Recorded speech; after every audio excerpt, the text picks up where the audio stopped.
যাদবপুর কেন্দ্রীয় সরকারের মাপকাঠিতে রাজ্যের অন্যান্য বিশ্ববিদ্যালয়গুলির মধ্যে ১ নম্বরে। অথচ ছাত্র আন্দোলনের জন্য শিক্ষা বহির্ভূত কারণেই বারবার খবরের শিরোনামে আসে যাদবপুর। যাদবপুর বিশ্ববিদ্যালয়ের ছাত্র ইউনিয়ন কোনোদিনই রাজ্যের বা কেন্দ্রের শাসক দল দখল করতে পারেনি, আমরা জানি। এবার রাজ্যের শাসক দলের শিক্ষক সংগঠনের সভাকে কেন্দ্র করে গন্ডগোল হয় এবং তারপর দেখা যাচ্ছে যে তৃণমূল এবং বিজেপি দু দলই যাদবপুরকে সবক শেখানোর বার্তা দিয়েছে। কেন বারবার টার্গেট করা হয় যাদবপুরকে? কেনই বা যাদবপুরের ছাত্র আন্দোলন এতটা হিংসাত্মক হয়ে ওঠে? প্রথমে নন্দিনীদি, আপনার কাছে আসি। আপনি কি বলবেন, এই যে ঘটনা ঘটলো, যেভাবে, এটা তো নিশ্চিতভাবে এই রাজ্যের পক্ষে শিক্ষক হিসাবেও একটা শিক্ষা প্রতিষ্ঠানে এই ধরনের ঘটনা নিশ্চয়ই আমাদের মাথা হেট করে, যে পরিস্থিতি তৈরি হলো। আপনি কিভাবে দেখছেন এই ঘটনায়? দেখুন, প্রথম কথা হচ্ছে আপনি বললেন যে ছাত্র আন্দোলন হিংসাত্মক হয়ে ওঠে। এইটা আমি একমত হতে পারছি না, কারণ যাদবপুর বিশ্ববিদ্যালয়ে ছাত্র আন্দোলন হয়, ছাত্ররা অনেক ঘটনায় তারা অনেকভাবেই তারা আন্দোলন চালায়। যেমন আমরা 50 ঘন্টার উপর ঘেরাও দেখেছি, আমরা তাদের নানা রকম স্লোগান দেখেছি, তাদের মিছিল দেখেছি, কিন্তু হিংসাত্মক হয়ে ওঠা এইটা কিন্তু যাদবপুরে আমরা এক্সপিরিয়েন্স করিনি। যে ছাত্ররা হিংসাত্মক হয়ে ভাঙচুর করছে, মারামারি করছে, এটা খুব খুব রেয়ার। মানে আমার স্মরণকালে যে ওই যেভাবে বলছেন সেটা মানে 1-2টো কাঁচ ভেঙে যাওয়া সেটা অন্য, কিন্তু যেটা রাজ্যের অন্যান্য কলেজ ইউনিভার্সিটিতে আমরা যে চিত্র দেখে আসি সেইটা যাদবপুরে হয় আমার স্মরণকালের মধ্যে নেই। খুব রেয়ার আর কি এইরকম ঘটনা। সুতরাং হিংসাত্মক এটা আমার মনে হয় না। তবে হ্যাঁ, সেদিন যে ঘটনাটা ঘটেছিল তার মধ্যে অনভিপ্রেত কিছু অংশ তো নিশ্চয়ই ছিল, এবং সেক্ষেত্রে যেটা সবচেয়ে বেশি আমাদের কাছে শকিং সেটা হচ্ছে ছাত্র আন্দোলন চলাকালীন ছাত্রকে পিষে দিয়ে শিক্ষামন্ত্রী গাড়ি চালিয়ে বেরিয়ে গেলেন বিশ্ববিদ্যালয় ক্যাম্পাস থেকে। এটা আমরা কিছুতেই মেনে নিতে পারছি না। ছাত্রদের ব্যবহার সবসময় যে খুব ভালো ছিল বা ওয়েলকামিং ছিল, মানে ওয়েলকাম করার মতো ছিল, সেটা নিশ্চিতভাবে নয়। কিন্তু অবশ্যই আমাদের প্রশ্ন আছে, কারণ আমরা তো সেদিন উপস্থিত ছিলাম না। আমাদের শিক্ষকদের মধ্যে অনেকেরই প্রশ্ন আছে যে সেদিন পুরোটাই কি ছিল প্রভোকেশন ছাড়া? ছাত্ররা যে হঠাৎ করে যদি কোনো অভব্য আচরণ করে থাকে, কোনো ভাঙচুর, ছোঁড়াছুড়ি ইত্যাদি করেও থাকে, সেটার মধ্যে কি কোনো প্রভোকেশন ছিল না অন্য দিক থেকে? এই জায়গাটা কিন্তু আমাদের মধ্যে প্রশ্ন থেকে গেছে।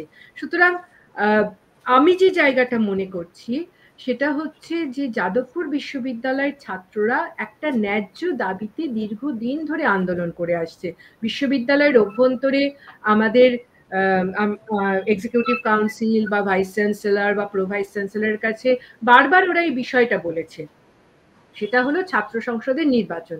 সুতরাং ছাত্র সংসদের নির্বাচন একটা তাদের, আমার মনে হয়, একেবারে ন্যায্য দাবি, যেটা তার গত 6-7 বছর ধরে, প্রায় 6 বছর হলো, যেখানে তারা এইটা মানে হচ্ছে না, ছাত্র সংসদের নির্বাচন হচ্ছে না।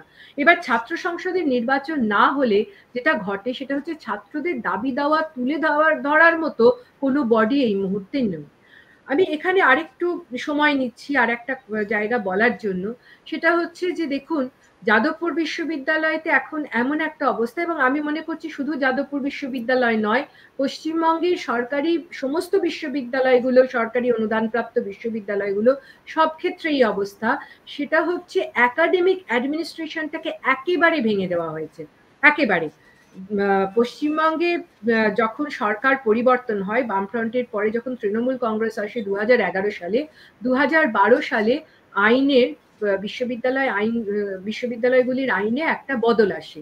তারপরে 2017 সালে একটা, মানে ওটা অ্যামেন্ডমেন্ট হয়, তারপর 2017 সালের অ্যাক্ট হয়। সেই অনুযায়ী যে রিপ্রেজেন্টেশনটা যেটা ঠিক হয়, নির্বাচিত প্রতিনিধি বিভিন্ন বডিতে, এবং সেখানে ছাত্রদেরও আছে, শিক্ষকদের তো অবশ্যই আছে, শিক্ষাকর্মীদের আছে। গত সেই সময় থেকে, মানে 11 সালের পর থেকে কোথাও কোনো নির্বাচিত প্রতিনিধির কোনো অবকাশ এখন নেই, 1 নম্বর।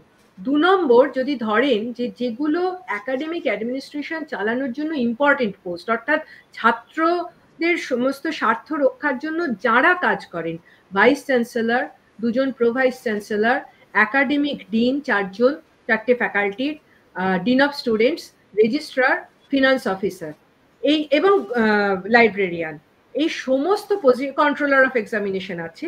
এই সমস্ত পজিশনগুলোর মধ্যে ভাইস চ্যান্সেলর আমাদের টেম্পোরারি, প্রো ভাইস চ্যান্সেলর একজনের পদ ফাঁকা, registrar temporary, finance officer temporary, 4টে ফ্যাকাল্টির ডিন গত সেই 2012-13 সালের পর থেকে সমানে 6 মাস করে ডিন চলছে। তাহলে ছাত্ররা যাবে কোথায়? তাদের দাবি দেওয়া কার কাছে জানাবে? ছাত্রদের যে মানে একাডেমিক অ্যাডমিনিস্ট্রেশন, যেটাকে আমি বারবার বলছি, সেটা কিভাবে চলবে? এইরকম একটা ভয়ঙ্কর পরিস্থিতির মধ্যে দিয়ে আমরা চলছি গত সেই 2011 সালের পর থেকে। মানে ভাইস চ্যান্সেলর টেম্পোরারি, মানে এইটা তো হলো প্রফেসর সুরঞ্জন দাস চলে গেলেন যখন 2023 সালে, তারপর থেকে আমাদের এই পরিস্থিতির মধ্যে দিয়ে চলছে। সুতরাং এটা কি একটা বিশ্ববিদ্যালয়ে চলতে পারে? আর যাদবপুর হচ্ছে কিন্তু মানে রাজ্যের মধ্যে নয়, দেশের মধ্যে সেরা স্টেট ইউনিভার্সিটি, তার মধ্যে একদম প্রথমে। সুতরাং সেখানে স্টেট ইউনিভার্সিটি গুলোর মধ্যে আমি বলছি, এবং সবকটা মেলালেও যাদবপুরের একটা মর্যাদাপূর্ণ স্থান আছে। এবং অন্যান্য বিশ্ববিদ্যালয়েরও সেই রকম ভাবে কলকাতা, পশ্চিমবঙ্গের যে বিশ্ববিদ্যালয়গুলো, তাদেরও একটা মর্যাদাপূর্ণ স্থান ছিল।